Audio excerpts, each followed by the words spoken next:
in real life, you would use the terminal application running on your computer to connect to your networking device. So in one of the free and popular terminal applications that you can download onto your computer is called Putty. So if you go to google.com, you can search Putty, Putty, and you'll see Putty is a free and open source terminal emulation serial console and network file transfer application. It supports several network protocols including SCP, SSH, Telnet, and so on. It's completely free. You go to putty.org and download it onto your computer, and that is how you would. This is the program you would use to connect to a router or switch if you had a console port. Now, Packet Tracer's version of Putty is terminal, so I click on terminal. These are the configurations or settings, presets, when we're using a console cable.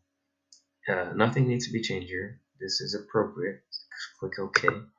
Once you click OK, the screen that you're seeing now is not the laptop. It's this router that we're connected to through the console cable.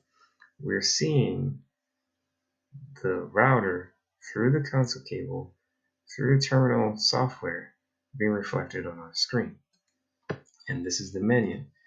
Would you like to enter initial configuration dialog?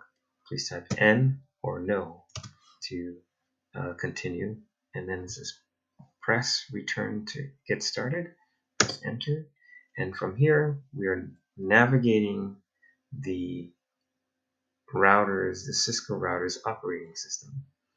Now, there are commands that you have to type in a command line interface to interface or to interact with this router.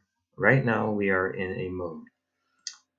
Cisco has several modes. So for instance, if I wanted to open up Word, I would go to the Start menu and search through my applications, and then open up Word or Microsoft Access. If I wouldn't go to my control panel, for instance. If I search control panel, I wouldn't go to my control panel to go and access Word. This is not the right area to execute that application or to make changes to it.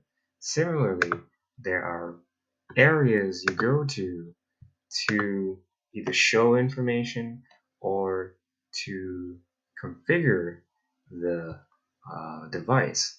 Now, these areas are based on privilege. So, for instance, this first area is user mode. If I want to know what I can do here, I can press question mark, and it shows me all the things I can do here. To go to the next mode, or privilege exec mode, I will type enable. This is the command, and this is the description of the command. So I can type enable and press enter. I press enter.